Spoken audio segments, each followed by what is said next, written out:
فاتح خیبر شیر خدا سیدنا حضرت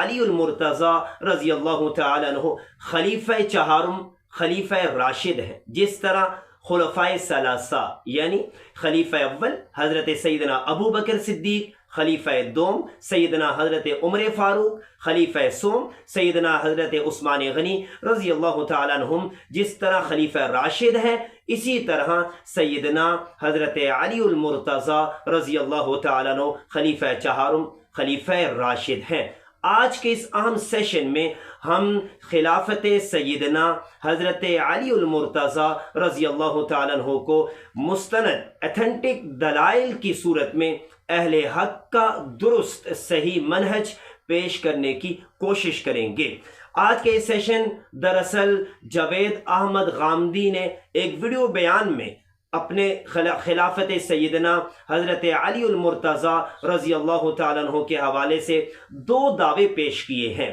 پہلا دعویٰ ان کا یہ ہے کہ حضرت سیدنا علی رضی اللہ تعالیٰ عنہ کی خلافت پر بیعت کا انعقاد اس دستوری منہج کے مطابق نہیں تھا کہ جس پر حضرت سیدنا ابو بکر صدیق رضی اللہ تعالیٰ عنہ کی بیعت ہوئی۔ اسی طرح جاوید احمد غامدی کے اس ویڈیو بیان میں جو دوسرا دعویٰ سامنے آیا وہ یہ تھا کہ حضرت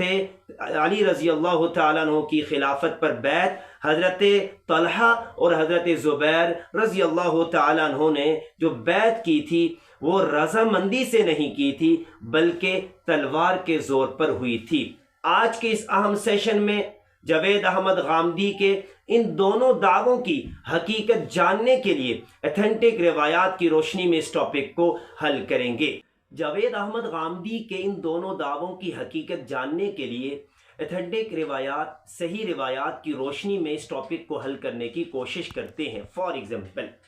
تاریخ المدینہ المنورہ میں یہ بات موجود ہے کہ سیدنا حضرت عثمان غنی رضی اللہ تعالیٰ عنہ کی شہادت سے پہلے انہوں نے اپنی زندگی کے آخری دنوں میں یہ بات کہی کہ لوگوں کو کہا کہ سیدنا حضرت علی المرتضیٰ رضی اللہ تعالیٰ عنہ سے جا کر یہ کہیں کہ لوگوں کا معاملہ اب آپ کے حوالے ہے، آپ وہی کریں جو خدا آپ کے دل میں بات ڈالے۔ اسی طرح حافظ ابن حجر نے فتح الباری میں اور اسی طرح تاریخ المدینہ المنورہ میں یہ بات موجود ہے کہ سیدنا حضرت علی المرتضیٰ رضی اللہ تعالیٰ عنہ کی بیعت سیدنا عثمان غنی رضی اللہ تعالیٰ عنہ کی شہادت کے بعد 35 ہجری کے شروع میں ہوئی، اور اہل علم کا اس بات پر مکمل اتفاق ہے کہ سیدنا حضرت عثمان غنی رضی اللہ تعالیٰ عنہ کی شہادت کے بعد روئے زمین پر خلافت کا سب سے زیادہ حقدار حضرت علی المرتضیٰ رضی اللہ تعالیٰ عنہ ہے۔ اسی طرح حافظ ابن حجر نے فتح الباری میں اس روایت کو یوں بھی لکھا ہے کہ احنف بن قیس کہتے ہیں کہ حضرت عثمان غنی رضی اللہ تعالیٰ عنہ کی شہادت سے پہلے آخری دنوں میں خود حضرت طلحہ حضرت زبیر رضی اللہ تعالیٰ عنہما ان دونوں کے پاس گیا اور میں نے یہ بات کہی کہ مجھے ایسے لگ رہا ہے کہ سیدنا حضرت عثمان غنی رضی اللہ تعالیٰ عنہ بچ نہیں پائیں گے، یعنی شہید کر دیے جائیں گے، تو آپ مجھے کس کے بارے میں حکم دیتے ہیں؟ تو اکابر صحابہ حضرت طلحہ حضرت زبیر رضی اللہ تعالیٰ عنہما ان دونوں نے یہ بات کہی کہ آپ اس کے بعد حضرت علی رضی اللہ تعالیٰ عنہ ہیں کہ جو خلافت اور ہر معاملے میں سب سے زیادہ حقدار ہیں۔ اب اسی طرح فار ایگزامپل اس ٹاپک کو مزید ہم حل کرنے کی کوشش کرتے ہیں۔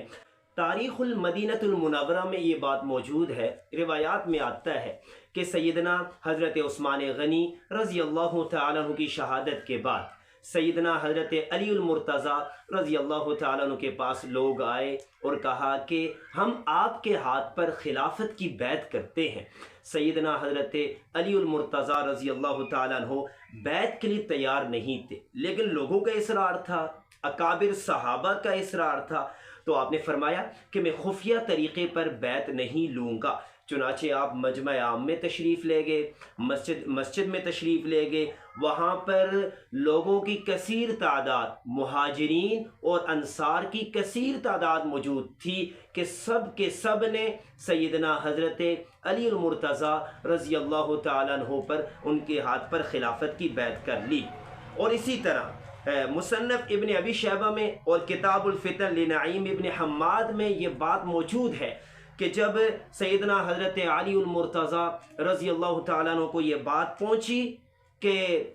جیسے تاریخی روایات میں بعض لوگوں نے اس بات کو منشن بھی کیا ہے کہ جب آپ کو یہ بات پہنچی تو آپ نے حضرت ابن عباس رضی اللہ تعالیٰ عنہ کو بلایا اور تفتیش کے لیے آپ نے اس معاملے کو کلیئر کرنے کے لیے آپ نے کہا جائے آپ جا کر پوچھئے۔ حضرت ابن عباس رضی اللہ تعالیٰ عنہ گئے، حضرت اسامہ بن زید رضی اللہ تعالیٰ عنہ ایز اے گواہ کے طور پر انہوں نے یہ بات کہی کہ یہ جو بات کہی جا رہی ہے کہ حضرت طلحہ اور حضرت زبیر رضی اللہ تعالیٰ عنہما ان دونوں نے جو بیعت کی تھی جبر اور زبردستی کی بنا پر، یہ تلوار کی بنا پر،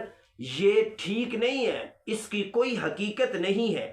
گویا کہ یہ بات معلوم ہو گئی کہ سیدنا حضرت طلحہ اور سیدنا حضرت زبیر رضی اللہ تعالیٰ عنہما ان دونوں نے حضرت علی رضی اللہ تعالیٰ عنہ کی جو بیعت کی خلافت کی وہ رضامندی سے بیعت کی ہے، گویا کہ اس میں کوئی زبردستی پائی نہیں گئی ہے۔ اب یہ جو تاریخی روایات مجہول قسم کے راویوں کی روایات پیش کی جا رہی ہیں اور جن روایات میں ابو مخنف لوط بن یحییٰ کا نام آتا ہے، یہ روایات ان کی کوئی حقیقت نہیں ہے، چونکہ جن روایات میں جبرن بیعت کا ذکر آتا ہے یا تو وہ سندن ضعیف ہے یا تو متن کے اعتبار سے وہ منکر ہے، تو اس لیے صحیح روایات یہاں پر آپ کے سامنے پیش کر دی گئی ہیں۔ مصنف ابن ابی شیبہ میں روایت نمبر ہے 37,799، یہ روایت موجود ہے کہ سیدنا حضرت طلحہ اور سیدنا حضرت زبیر رضی اللہ تعالیٰ عنہما ان دونوں نے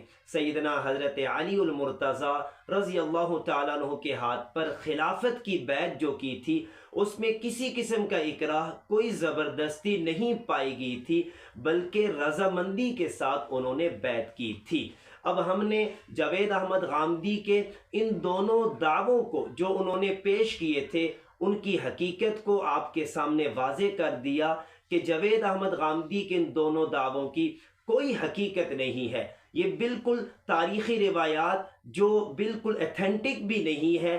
دجل سے کام لے کر فریب سے کام لیا جا رہا ہے۔ اور اسی طرح جاوید احمد غامدی صاحب تحقیق کے نام پر اس امت کو صراط مستقیم سے ہٹانے کی کوشش کر رہے ہیں۔ اللہ تعالی ہم سب کو صراط مستقیم پر چلنے کی توفیق عطا فرمائے، آمین۔